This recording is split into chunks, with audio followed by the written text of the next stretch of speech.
Breaking news, historic defence deal, a new dawn for Australia. Nuclear subs and high-tech weapons to guard our shores.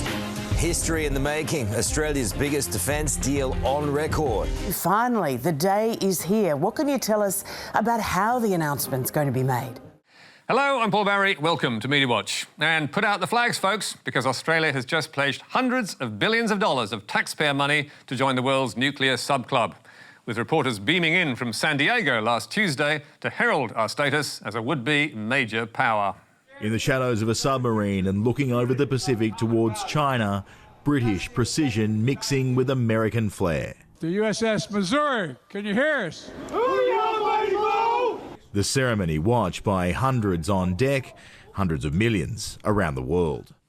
And, of course, celebrated gloriously by the Australian media, as our Prime Minister joined US and UK leaders to announce we're buying up to 8 nuclear submarines for $368 billion, or about 7 times our annual defence budget. The AUKUS agreement we confirm here in San Diego represents the biggest single investment in Australia's defence capability in all of our history. If we'd won the World Cup, the media could not have been more excited. And nor could the Australian's foreign editor, Greg Sheridan, who told Sky News what we're getting for all this money. There is nothing equivalent to a nuclear submarine. They are the ace predator, the beast of the seas. They'll be able to go up and kill you and then run away at very high speed, which a conventional sub couldn't do. The Virginia-class submarine is perhaps the most complex artefact which the human race has produced. On Wednesday morning, the front pages were cheering the deal in unison, with the Australian trumpeting, "Our Freedom Fleet," and Sheridan hopping on board to declare, "A dare to embrace greatness." And inside the paper were another 5 pages, packed with pictures of our leaders and the subs and the strike power they'll provide. And over at the News Corp tabloids, it was also an AUKUS party. Our nuclear family ties. Legacy-making moment for Albo. Equally enthralled were the folks at the Sydney Morning Herald, who, after warning we could be at war with Beijing in 3 years, were celebrating our new weaponry. And an excited Joe Hockey was warning the world. If you want to mess with us, you're going to get a bloody nose no matter who you are. Never mind that our enemies could be waiting 10, 20 or even 30 years for that punch to land, given how long the subs will take to be delivered. So, here was one of the most important decisions this government will ever take, coming at massive cost, with massive risks and massive strategic implications. But where was the media scrutiny? And where were critics like former diplomat David Livingstone, who would tell the Sydney Morning Herald late on Wednesday the deal was a crock? We've bet everything on subs that will be obsolete by the time they arrive. At this stage, few voices had been heard. But then came Paul Keating with an extraordinary attack in a statement to the media and a Q&A at the National Press Club. This must be the worst deal in all history. And when journalists stepped forward to challenge his view that China is not a threat, he turned his ire on them. I know you're trying to ask a question, but the question is so dumb it's hardly worth an answer. The question's invalid, that's the truth of it. You'd have to be naive to be thinking that, wouldn't you? Or maybe you're silly enough to think that. You know, do you think you are silly enough to think that? Keating's most brutal dressing down was reserved for the Herald's Matthew Knott, one of the journalists behind the recent Red Alert series, foreshadowing the threat of war with China within 3 years. Knott was told, "You should hang your head in shame. I'm surprised you even have the gall to stand up in public and ask such a question, frankly. You know, you ought to do the right thing and drum yourself out of Australian journalism, you know." Knott's question about China's persecution of the Uyghurs was entirely reasonable. Keating's response was not. Nor was his evisceration of several others who dared to speak up. And, as a result, he became the story, with debate on the subs sidetracked again. Matthew Knott turning Keating's attack into a party political story, and almost everyone else playing the man instead of the argument, with Andrew Bolt calling the former PM a toady, China's Lord Haw Haw, the man who I think is our most shameless and shameful apologist for China's dictatorship. 2GB's Ben Fordham went even further, dubbing the former PM Peking Paul on Twitter and accusing Keating of spruiking for the communists because they've paid him so well. He's got a massive pile of money in front of him that has been given to him over the years by the China Development Bank. So if you've got that huge pile of cash sitting in front of you in that luxury apartment in Potts Point, you can't really see what's going on. The money is piled too high. In fact, that pile would barely get up to Keating's ankle, and Fordham needs a maths lesson. Keating told the Press Club he was on the China Development Bank board for 13 years at $5,000 a year, thus earning $65,000. In $100 notes, that is around 9 centimetres high. But that wasn't Fordham's only line of attack. Whose side are you on exactly? You don't seem to be barracking for Team Australia. Not barracking for Team Australia is quite an accusation to make against a former Prime Minister, and typical of the jingoism that can infect the media's coverage. But as Crikey's David Hardaker commented on Thursday, when a big national defence project gets ahead of steam, it isn't long before it becomes unpatriotic to ask questions.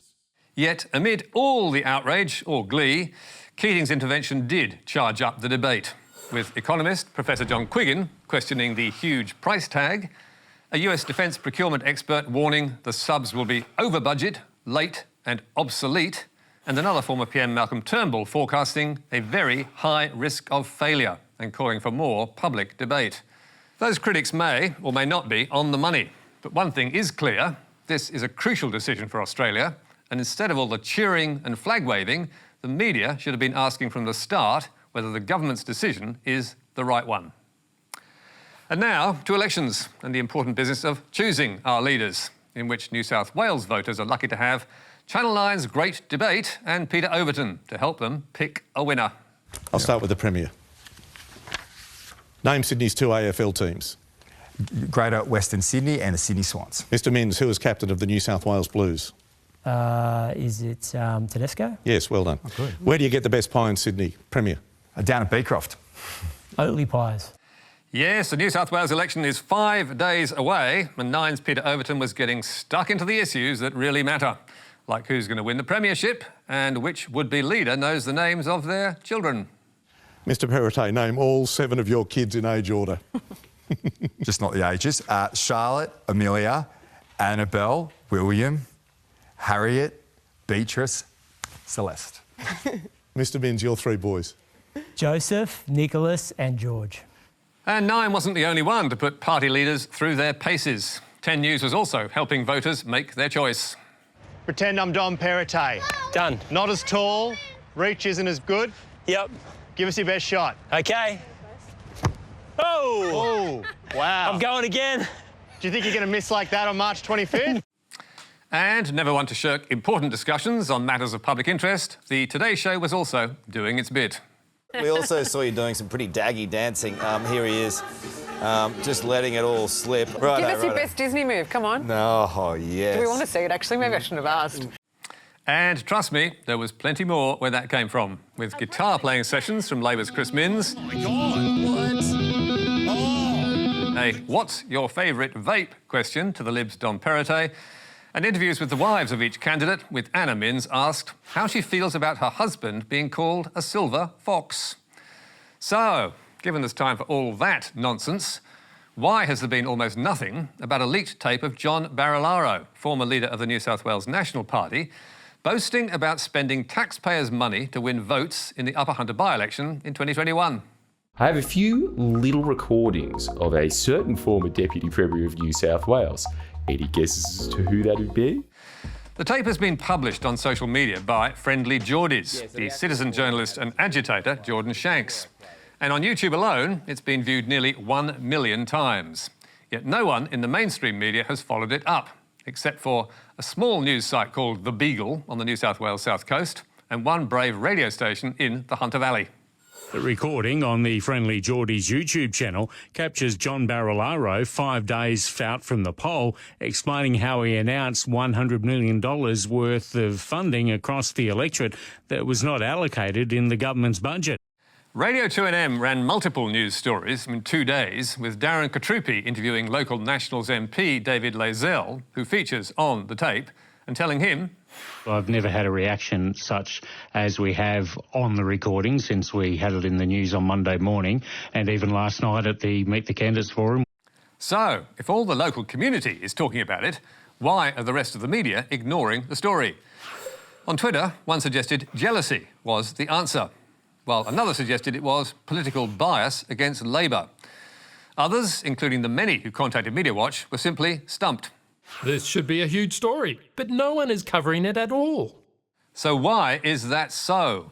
Well, Jordan Shanks is a controversial figure, and some journalists don't like his abusive style. He's also been sued by Barilaro for branding him corrupt, which cost friendlyjordies $100,000 in legal fees and landed YouTube's owner Google with a $715,000 damages bill. But that is not why the mainstream media are running dead. It is because the law in New South Wales, and specifically the Surveillance Devices Act 2007, makes it an offence punishable by up to 5 years in prison to publish the tape or reveal its contents if it was recorded without the consent of Barilaro and the National Party members he was talking to, which, of course, it was.